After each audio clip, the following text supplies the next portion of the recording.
I don't care what nobody says. This motherfucker just took away the Equal Employment Act. I can't, like, you cannot make this shit up. So this is a response to those Trumpers who actually believe that the hotels are full in Washington, D.C. That's a damn lie. Some people are addicted to chewing gum. Other people are addicted to eating sand. But today we're gonna be looking at people who are addicted to hating Donald Trump. Oh my God, my Shayla. Wait a second, wasn't Martin Luther King Republican? I'm gonna give you one guess to guess where this video is. I'll show it to you in its entirety, but I want you to guess where this video was posted. Wrong, whitehouse.gov. I went over there to try to find a freaking law, and I'm met with like, hold on. Look, whitehouse.gov. Wait, hold on, there's music.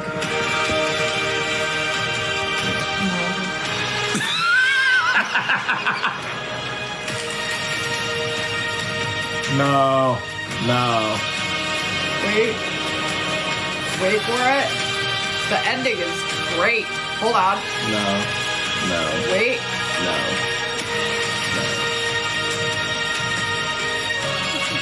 Wait. No. Why is it a movie trailer?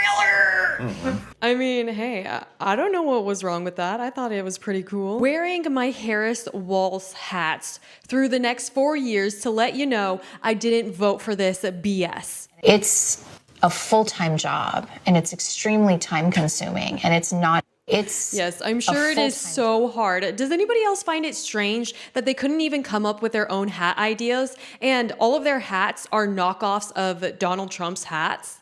Trump announced that he is eliminating any and all forms of DEI, and that is triggering to some people. I don't care what nobody says. This motherfucker just took away the Equal Employment Act. I can't, like, you cannot make this shit up. I don't get. Yes, you can, and yes, you did. He did not take away the equal employment laws. He did not take away any of your rights. None. This is all liberal logic. He didn't take away any of this. Only thing he took away is your fucking excuses.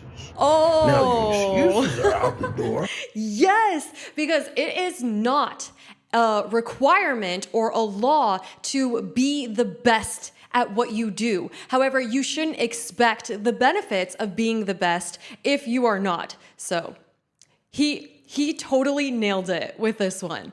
Me, when I'm laughing with my friends, then I remember January 20th is in 3 weeks. I mean, that would have been me if Kamala Harris won. How I sleep knowing I don't have to share my holiday tables with people who voted for a lower grocery bill over basic human rights. And I know for a fact that she's not talking about the right to live. Finally, a video that matches my demographic. POV, you're a Christian who mentions how much you love Trump. And I got a new tattoo. Let's see it. What is it possibly going to be? I bet it's not beautiful. At least it's not on the face. Oh, man. Yikes. That is not good. But Stitch incoming, it gets better. You know, no one voted for me, right? So, are you aware that people are only voting for me to not vote for Donald Trump? I'm not popular.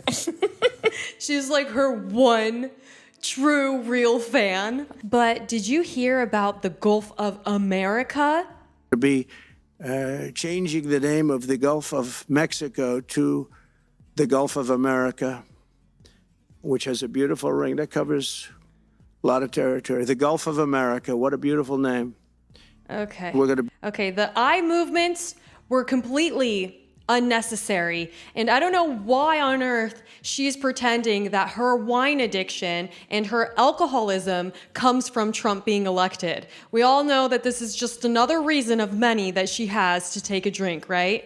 Here we have an apparent Army veteran who is so upset that Donald Trump got elected. So he is taking down the beautiful American flag and he's rolling it up. He's going to put it in a garage where it's gonna get dusty, and he is rolling out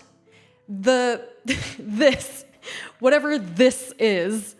It is some type of rendition of the American flag. It's basically just a pitch matte black, I guess it's glossy black flag, where when you drive past this, you're not even gonna see that it's an American flag. Why even put stars on it? Why even have stripes? Why not just fly a black flag?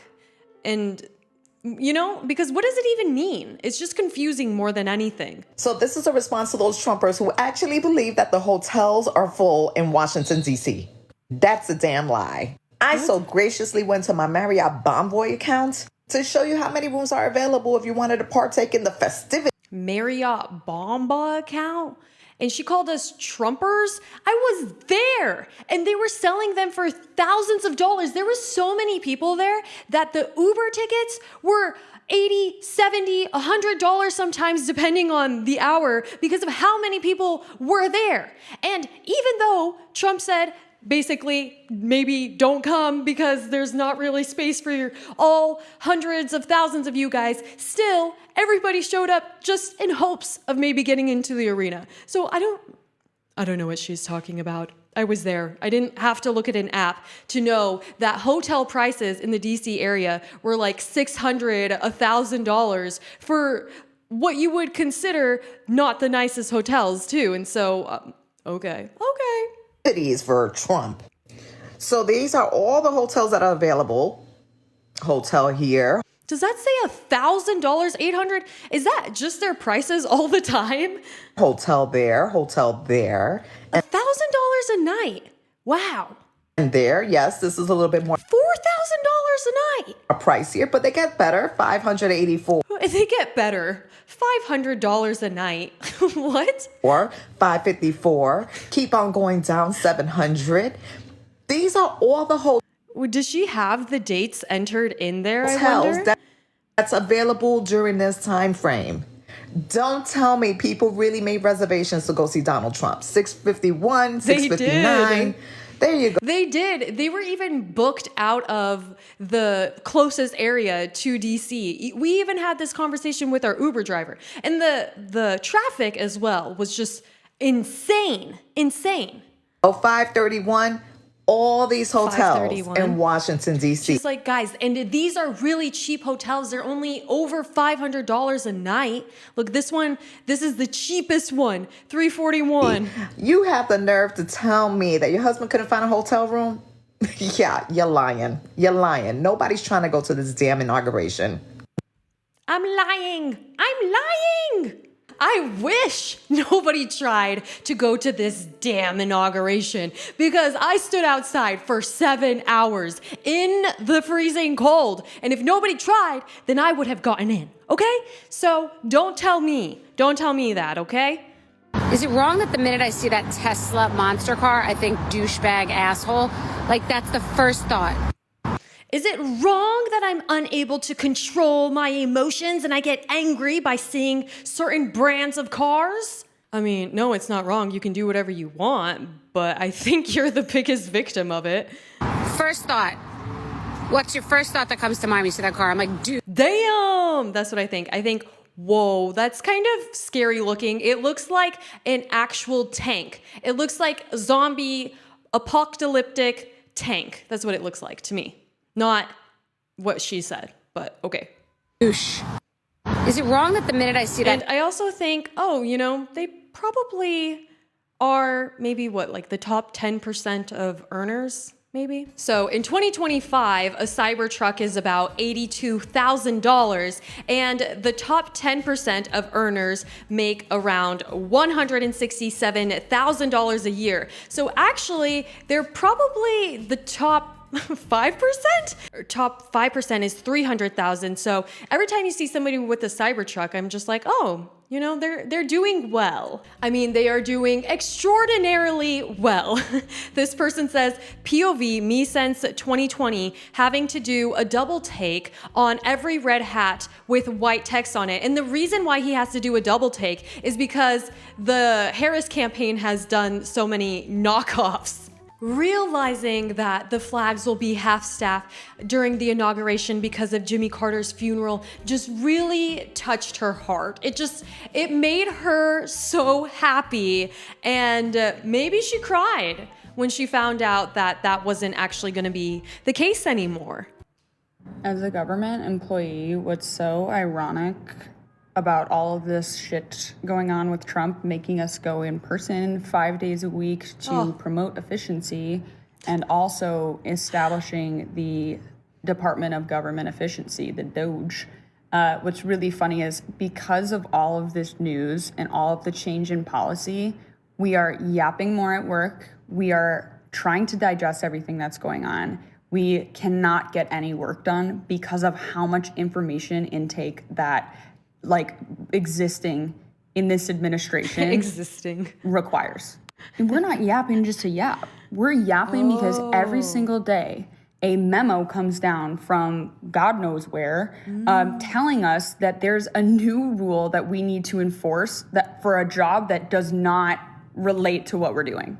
Like, oh, you work for the FDA, guess what? Now you're gonna have to enforce immigration. Any fucking federal employee, guess what? Go snitch on your fucking colleagues if they do anything related to DEI. Oh, please. So she literally just said all of this stuff about like a bunch of excuses as to why there's so much talk. And then she ends the video just being like, guys, make sure you gossip as much as possible because this is going to help us be as inefficient as possible. And if we can be very inefficient, then what, you're gonna lose your job? I mean, like, you're actually going to have to take some responsibility for the work that you do. You're actually gonna have to show up to the office and do what you're getting paid to do. Oh man, God forbid. So difficult. I know.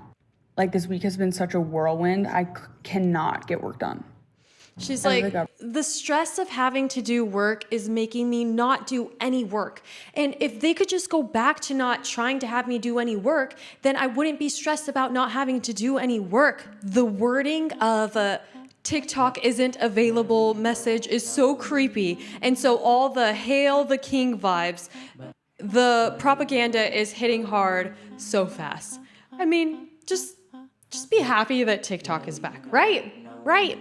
Propaganda is basically to promote or publicize a certain point of view. So everybody has those. I mean, in some way, it's almost like it's branding. This person says, POV, you're happy TikTok is back for us Americans, but you can't unsee the propaganda that just played out in front of you. I just think that Donald Trump is a marketing genius, and if you study him enough, maybe someday you will be one too. Please make sure that you guys are subscribed to my channel so you can see more videos, and I will see you next time. Bye.